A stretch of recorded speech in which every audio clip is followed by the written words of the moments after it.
After graduating from college, I moved back in with my parents and landed a stable job. But when my sister Jennifer and her husband moved in, they asked me to babysit so they could relax. I refused, and my parents sided with them. So, I decided to move out and stop paying their bills. My Jennifer and her husband David moved in with our parents and are outraged that I refused to babysit their kids while they were planning to relax. My parents sided with them, so I moved out and stopped paying their bills. Fresh out of college with my business degree, I found myself back in my childhood home. I'm Anna, 22 years old, and honestly, I hadn't planned on moving back in with my parents, but here I was. The job hunt didn't take long, thankfully. Within a week, I landed a position at Davidson Marketing with a pretty decent salary and promising performance bonuses. That evening over Mom's meatloaf, I shared my good news. I figured I'd stay here for about 3 months, save up some money, and then get my own apartment. The clinking of forks against plates stopped abruptly. Susan and Robert exchanged one of their looks, the kind that always meant trouble. Moving out? Susan sat down her fork. Anna, you know I can only work part-time at the library because of my back problems. Robert cleared his throat. And things aren't great at the plant. There have been rumors of layoffs. We could really use your help with the bills. Susan added softly. And you wouldn't have to pay rent here. It just makes more sense, doesn't it? I stared at my half-eaten meatloaf, feeling trapped. They had a point, sort of, and they were my parents after all. I guess I could stay longer. Life fell into a routine after that. I went to work, came home, paid the bills, and Susan made sure dinner was always on the table. It seemed okay, manageable even, until last weekend when my sister, Jennifer, showed up with her husband David, and their kids Lily and Owen. The change in my parents was like someone had flipped a switch. Oh my precious angels, Susan cooed, scooping up 4-year-old Lily, while Robert swung Owen onto his shoulders. Jennifer, darling, you look wonderful. How's everything going? Tell us all about what you've been up to. I stood in the doorway watching as my parents fawned over their eldest daughter and her perfect little family, the way they hung on her every word, asking for details about the most mundane things. How her garden was doing, what new words Owen had learned, how her book club was going. They'd never shown that kind of interest in my life, not even when I made Dean's List or won the business school's leadership award. Anna, be a dear and put on some coffee, Susan called over her shoulder, not even looking my way as she bounced Owen on her knee. Standing in the kitchen that day, listening to my family's laughter from the living room, I couldn't help but think back to how things had always been this way. Jennifer, 7 years my senior, had always been the star of our family show, while I was relegated to the role of supporting cast. I remember sitting at the same kitchen table when I was 11, showing Susan my straight-A report card. She barely glanced at it before returning to her conversation with Jennifer about college applications. That's nice, Anna, she'd said absently, waving me away. Jennifer, honey, which universities are your top choices? Those years were all about Jennifer's high school achievements. Every dinner conversation revolved around her grades, her extracurriculars, her college prep. I'd sit there quietly eating my peas while Susan and Robert hung on Jennifer's every word about her AP classes and college tours. Everything changed even more dramatically when Jennifer got accepted to Brighton University. I was 11 at the time, and I still remember that dinner conversation like it was yesterday. We're so proud of you, sweetheart, Susan had exclaimed, tears in her eyes. We'll make it work, won't we, Robert? Robert nodded solemnly. We'll take out a student loan. Our Jennifer deserves the best education possible. A week after Jennifer left for college, they sat me down for a different kind of talk. Anna, Robert said, his voice serious. We need to tighten our belts for a while. The loan payments and Jennifer's college expenses are significant. That's when things really changed. While my classmates got new phones every year, I kept my old flip phone until it literally fell apart. When I needed new clothes, we went to thrift stores instead of the mall. Christmas gifts became practical items like socks and school supplies. But they never forgot to send Jennifer money. Your sister needs to focus on her studies, Susan would say as she wrote another check. We can't let her feel stressed about money. I learned my lesson early. At 15, I joined every club and academic competition I could find. I stayed up late studying, not just for good grades, but for perfect ones. I wrote essays for scholarship competitions until my hands cramped because I knew that there would be no student loans for me. It paid off. I got a full scholarship to State University, and I still remember the look of relief on my Susan and Robert's faces when I told them they wouldn't have to spend a dime on my education. Meanwhile, Jennifer graduated, got a job in Brighton, and quickly married David, her college sweetheart. Within 2 years, she had Lily and Owen. My parents were over the moon. Their perfect daughter had created a perfect family. Now, every monthly visit turned into the same routine. Jennifer and David would show up with the kids, and before I could even say hello properly, Jennifer would be planning her weekend. "Anna, you'll watch Lily and Owen while we go shopping, right?" she'd say, not really asking. David and I hardly get any alone time these days. The first few times, I tried to suggest that our parents could watch them instead. "Oh, honey," Susan would say, rubbing her back. "You know it's hard for me to keep up with young children, and your father needs his rest on weekends." So here I was, spending yet another Saturday watching Frozen for the 100th time with Lily while Owen tried to color on my bedroom walls. Jennifer and David were off having lunch with friends, and our parents were puttering around the garden, occasionally peeking in to ask if I needed anything, as if they were doing me a favor. I tried to console myself with the thought that it was just one weekend a month, just one weekend of being the free, reliable babysitter while everyone else lived their lives. A year passed in this monthly rhythm of babysitting and bills. I had almost gotten used to it, almost. Then came the phone call that would turn my already complicated life completely upside down. I was doing dishes after dinner when I heard Susan's phone ring from the kitchen. I could hear her surprised, "Jennifer? Oh, sweetheart, don't cry, tell me what happened." Through sobs, Jennifer explained that David's company had gone bankrupt without warning. They couldn't afford their rent anymore and had no savings. Could we maybe stay with you for a while?" Jennifer's voice was so loud through the phone that I could hear it clearly. "Of course you can," Susan exclaimed without a moment's hesitation. "We'll make room." My stomach dropped.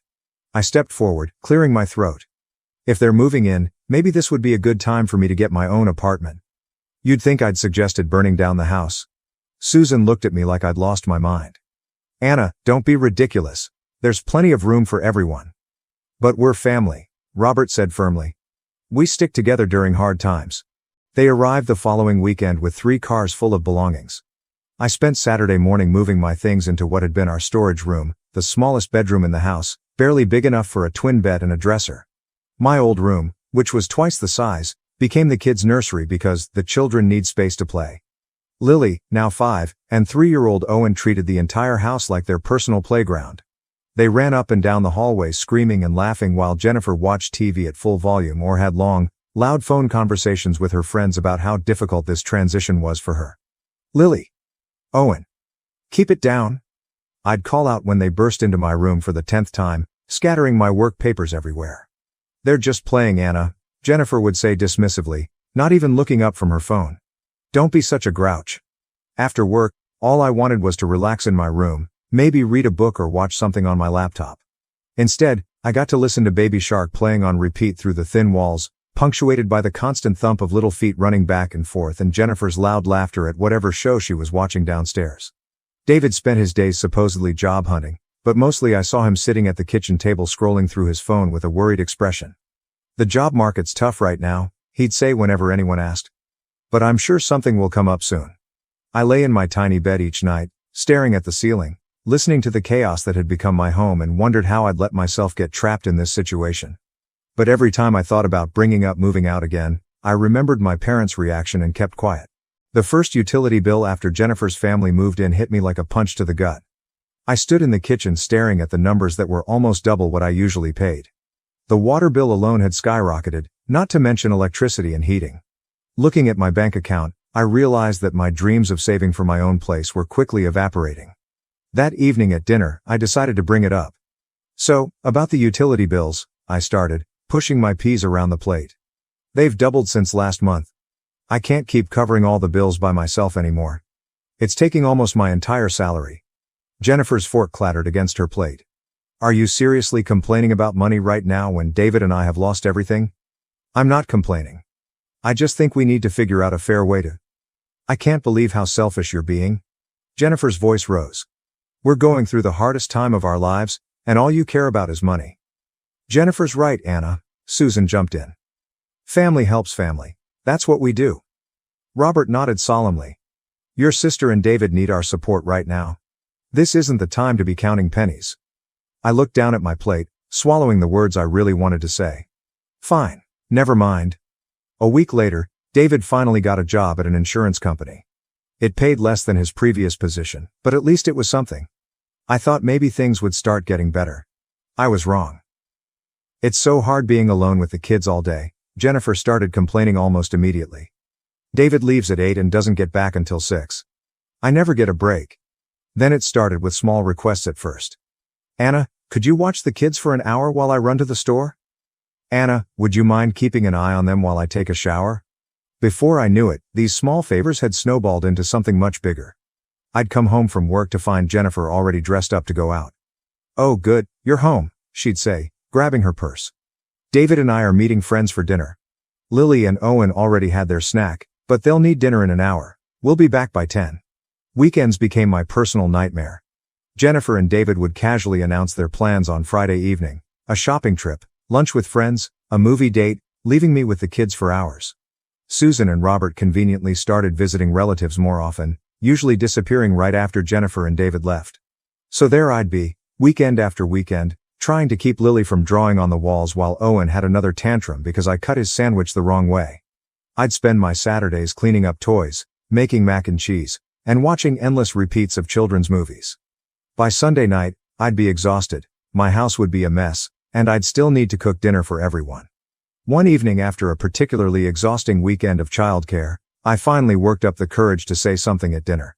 I need to talk to you all, I said, setting down my fork. I'm really tired. This situation with the childcare isn't working for me. Jennifer's head snapped up, her eyes narrowing. What do you mean isn't working? Are you saying you don't want to spend time with your own nephews? Susan reached over and patted Jennifer's hand. Don't worry, honey. This is actually good practice for Anna. She'll need to know how to handle children when she becomes a mother herself someday. Think of it as training? And just like that, they went back to their usual dinner conversation. Jennifer talking about her day, Susan and Robert hanging on her every word, David nodding along. I sat there invisible once again, pushing food around my plate. Nothing changed after that conversation. If anything, it got worse. Jennifer and David seemed to take my complaint as a challenge, finding even more reasons to go out. They'd be waiting by the door when I got home from work, car keys in hand. We're meeting friends at that new restaurant downtown, they'd say, already halfway out the door. Kids have had their snack, thanks, Anna. Weekends became something I dreaded. I'd wake up on Saturday mornings with a knot in my stomach, knowing I'd spend the next 2 days watching Paw Patrol and mediating sibling fights while Jennifer and David lived their best lives. Then came a Wednesday that changed everything. I was at my desk at work, trying to focus on a marketing report despite my exhaustion, when my friend Megan stopped by my cubicle. Hey, want to do something fun this weekend? She asked, perching on the edge of my desk. A bunch of us are going to the Pine Ridge Ski Resort, just a quick weekend getaway. Leave Saturday morning, come back Sunday night. The slopes are supposed to be perfect right now. For the first time in months, I felt a spark of excitement. Friday evening, I was in my tiny bedroom packing my duffel bag, actually feeling happy about an upcoming weekend for once. I had just folded my warmest sweater when Jennifer appeared in my doorway. What are you doing? She asked, eyeing my half-packed bag. Packing for a ski trip, I replied, rolling up my thermal socks. Going to Pine Ridge with some friends from work. Jennifer's face darkened. You need to cancel. I looked up startled by her tone. What? Why would I do that? Because, she said, crossing her arms. David and I are going to Aunt Carol's 60th birthday party in Milburn this weekend. Susan and Robert are coming too. You need to stay here with Lily and Owen. I couldn't help but laugh, actually laugh out loud at the sheer audacity of it all. You're joking, right? I said, continuing to fold my ski pants. You can't seriously expect me to cancel my plans because you didn't bother to tell me about yours. Jennifer's face turned red. This isn't funny, Anna. You're being completely unreasonable. No, what's unreasonable is assuming I'll drop everything at a moment's notice to be your personal babysitter again. Jennifer's mouth fell open. She stood there for a moment, sputtering before turning on her heel and storming out of my room. Mom!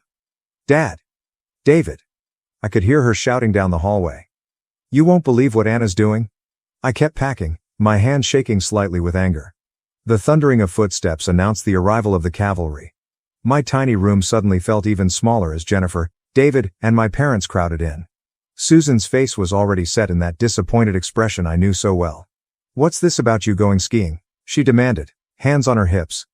Exactly what it sounds like, I replied, zipping up my duffel bag. I'm going to Pine Ridge Resort with my friends for the weekend. But you can't, Jennifer exclaimed. We have Aunt Carol's party. No, you have Aunt Carol's party, I corrected her. I stopped what I was doing and turned to face them all. Why am I just hearing about this party now? Why wasn't I included in any of the planning? Susan hesitated, looking uncomfortable for the first time. Jennifer jumped in, her voice dripping with condescension. We all discussed it and decided this would work best for everyone. We go to the party, you watch the kids. It's the most logical arrangement. You all discussed it, I repeated slowly. Without me, and decided what I would be doing with my weekend? How convenient. Well, you can't exactly bring small children to a sophisticated party, Jennifer sniffed. Aunt Carol specifically said no kids. I shouldered my duffel bag. Sounds like a you problem. They're your kids, Jennifer. Figure it out. What's that supposed to mean? David finally spoke up, frowning. It means exactly what it sounds like. I have plans. I'm going skiing. Your children are your responsibility, not mine. If you can't bring them to the party, either don't go or hire a babysitter. A babysitter? Jennifer screeched. With what money? Again, not my problem. I turned to face them all, suddenly feeling stronger than I had in months, maybe years. Let me make this perfectly clear. I am going skiing tomorrow. I am done being your free, convenient babysitter. I'm done having my weekends hijacked, my plans ignored, and my life treated like it doesn't matter. If you need childcare, Jennifer, that's your responsibility. Stop assuming I'll always be there to pick up your slack. The silence that followed was deafening. They all stared at me as if I'd suddenly started speaking in tongues. Jennifer's mouth opened and closed like a fish out of water. Susan looked like she'd been slapped. Robert seemed to be trying to disappear into the doorframe. And David, well, David just stood there with that same confused expression he'd been wearing since his company went bankrupt. The moment of shocked silence didn't last long. Jennifer's face crumpled, and she burst into theatrical sobs, covering her face with her hands. David muttered something that sounded distinctly like ungrateful bitch under his breath. How dare you? Susan's voice rose. After everything we've done for you, you're being completely irresponsible. Selfish, Robert chimed in, shaking his head. Absolutely selfish. I stood there, my duffel bag still over my shoulder, watching my family turn into a Greek chorus of accusations. The words washed over me. Selfish, ungrateful, inconsiderate, immature, each one meant to cut deep, to put me back in my place. Then Susan delivered what she clearly thought would be the knockout blow. If you walk out that door tomorrow, don't bother coming back to this house. To everyone's surprise, I burst out laughing, not a nervous giggle, but a full genuine laugh. They all stared at me as if I'd lost my mind. You know what's funny? I said, wiping tears from my eyes. I've been dreaming about moving out of this house for months. I just didn't have the courage to do it, but here you are giving me the perfect excuse. So, thank you, Susan. Get out, Jennifer shrieked, her fake sobs forgotten in her rage. Just get out. Gladly. I pulled out my phone and dialed Megan's number, putting it on speaker just to make a point. Hey Megan, sorry to call so late, but is that offer to crash at your place still good? Not just for after skiing, but maybe for a few days? Of course. Megan's cheerful voice filled the room. I have a spare room. Wanna come over now? That would be perfect. I'll be there in 20 minutes. I spent the next 15 minutes gathering everything I could fit in my car. Clothes, important documents, personal items. They watched from various doorways as I made trips up and down the stairs, as if they couldn't quite believe I was really doing it. When I had loaded the last box, I walked into the living room where they had all gathered. Oh, one more thing, I said, my voice steady. Since I won't be living here anymore, I won't be paying any of the bills either. You'll need to figure out how to support yourselves. Susan's face went pale. But the utilities? The groceries? Not my problem anymore, I said, echoing my words from earlier. I turned and walked out the front door, ignoring Susan's suddenly panicked calls behind me. The drive to Megan's place was a blur of adrenaline and relief. My phone kept lighting up with calls and messages. Angry texts from Jennifer, guilt-tripping novels from Susan, stern disappointments from Robert. I ignored them all. The next morning, Megan and I drove to Pine Ridge Resort as planned. As we unloaded the car, I bumped into someone familiar. Ethan, a guy I'd had a huge crush on in college. He was even more handsome than I remembered. We ended up spending most of the weekend skiing together, laughing, and sharing stories by the fire. There was definitely a spark. By Sunday night, I was torn. I'd had the best weekend in years, but I also knew I had a lot to figure out about my living situation. When we got back to Megan's, she had a surprise for me. I've been talking to my cousin, Liam. He's looking for a roommate in his apartment downtown. It's a great place, and he's super laid back. Want to meet him? I was hesitant, but Megan insisted. Liam was a graphic designer, and his apartment was filled with cool artwork and a positive vibe. We hit it off immediately. By Wednesday, I had signed a lease to move in with Liam. My first week in my new apartment was like learning to breathe again. Every morning, I woke up to blessed silence. No screaming children, no blaring TV, no guilt-inducing sighs from my mother.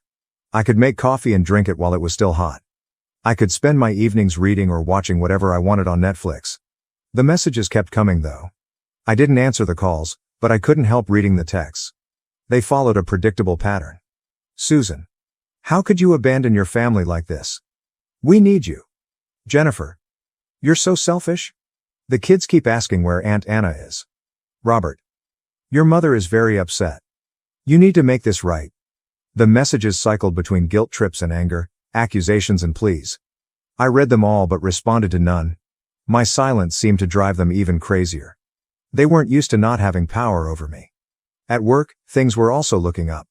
I pitched a bold new marketing campaign to my boss, Mr. Davidson, and he loved it. He gave me the go-ahead to lead the project, which was a huge opportunity. I poured my heart and soul into the campaign, working late nights and collaborating with a talented team. Liam was incredibly supportive, always there to listen and offer encouragement. One evening, as we were working on the campaign, I realized how much I enjoyed his company. He wasn't just a roommate, he was becoming a true friend. After a week of this, I was sitting on my new couch when Susan's number flashed on my phone again. This time, I decided to answer. Anna. Finally. Susan's voice was sharp. I can't believe you ruined our entire weekend. Aunt Carol's party was completely disrupted because of your selfish behavior. Jennifer and David couldn't come because you refused to watch the children and... Stop. My voice was quiet but firm. Just stop. I'm done with this, Susan. I'm done being treated like a servant in my own home. I'm done being expected to sacrifice everything. My time, my money, my life, for everyone else's convenience. I'm done being the family ATM and free babysitter while being treated like I don't matter. There was a long pause on the other end. When Susan spoke again, her voice had changed to that wheedling tone I knew so well. Honey, I know things haven't been perfect, but we're family. We need you. The bills this month, we're struggling without your help. No, Susan, I'm done. Maybe someday we can have a relationship again, but it will be on equal terms. No more manipulation, no more guilt trips, no more treating me like a walking wallet or free childcare service. Until then, I need space to live my own life. I hung up and immediately blocked her number. Then I went through my phone and blocked them all. Susan, Robert, Jennifer, even David? I blocked them on social media too. It felt both terrifying and liberating, like cutting anchor lines I hadn't even realized were holding me down. A few weeks later, my marketing campaign launched, and it was a huge success. Mr. Davidson was thrilled, and he promoted me to a senior marketing position with a significant raise. I was finally starting to feel like I was in control of my life. Ethan called and asked me out on a date. It was magical, and since then Liam and I were inseparable, often spending hours discussing marketing strategies, art, and life in general. His genuine kindness and creative spirit brought a sense of peace I hadn't known was possible. Months later, I received a letter from my mom. It was a heartfelt apology for everything they had put me through. She wrote that they had started going to family counseling and were finally understanding the impact of their actions. She ended the letter by saying that they missed me and hoped that one day we could rebuild our relationship. I decided to call her. It was a difficult conversation, but it was also a start. I knew that healing would take time, but I was finally ready to open myself up to the possibility of forgiveness. With Ethan, a new career, and Liam, I decided to focus on building a future filled with love, success, and genuine happiness.